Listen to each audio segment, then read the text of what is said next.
We have been learning about God's mission and what it entails, and today let us discover how we can share God's mission.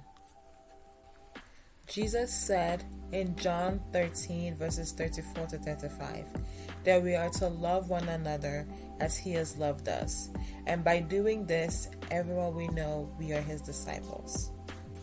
In Genesis 18, we discovered 3 principles that Abraham applied and how they trickled down to those under his influence. The first key is hospitality. Abraham sees strangers in the distance and he approaches them and offers them shade, refreshments, and food. He and his wife Sarah catered to the needs of this man, and from that ensured a discussion concerning the soon coming destruction of Sodom and Gomorrah because of their sinfulness. The second key is love. Abraham recognized at this point of their discussion that the men he entertained were not mere humans, taking advantage of this opportunity to discuss their fates and seek to save whomever possible from this sin-stricken land. He negotiated the possibility of it not being destroyed. Despite their deep sin, like Moses, he did not celebrate the potential of their elimination or annihilation. How do we react towards our nosy neighbors when calamity befalls them, or a thief or a murderer being sentenced to death? Does it matter to us that even the unrighteous people be judged fairly?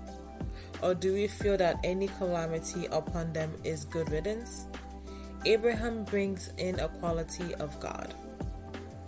While he speaks for the righteous, he points out that the Lord, being who He is a just God.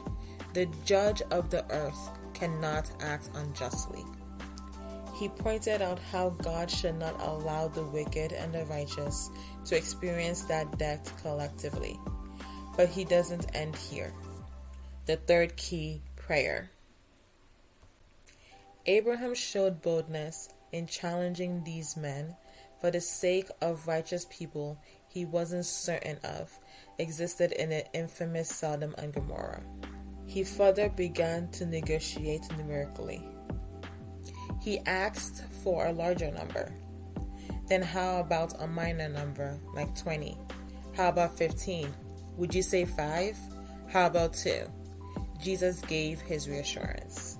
He would save whatever number of righteous people from this land. But Abraham only got his assurance because he persisted in his asking. He did not feel like he was pestering his guests.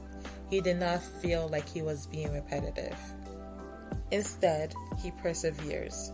And this is the nature of intercessory prayer. Abraham could have stayed silent, but for the sake of another, he did his part. Oh, how wonderful it is to consider that when we are too weak to utter words to our Father in heaven, another lifts us in prayer, committing us to His throne. What a thought! This is a true expression of love indeed. I encourage you to partner with Jesus in interceding for those around you. Finally, the impact. Because of how Abraham lived, his actions, especially his hospitable nature, trickled down to his nephew Lot.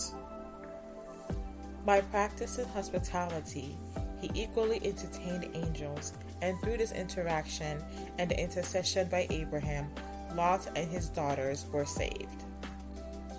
Key lessons. The way Abraham interacted with these men, it shows that it was his custom.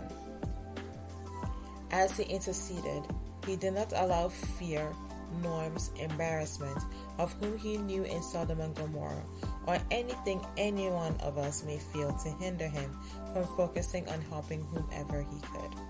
As he got his response, he was not angry or arrogant. He simply asked again.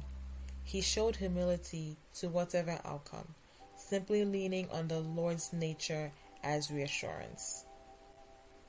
When they left, he was not told how Lot or any righteous man would be saved, nor was he shown their rescue. but he allowed God to act on his will. He did his part in interceding and let God do what he willed. As we are shown God's mission, let us submit to God's will. At times, God may answer our prayers, but he too respects our will to obey him, as we see in the case of Lot's wife. Be encouraged to pray no matter the outcome. Partner with God and trust his will. We hope you were blessed by the message. Thank you for watching. Please like, share, and subscribe. God bless.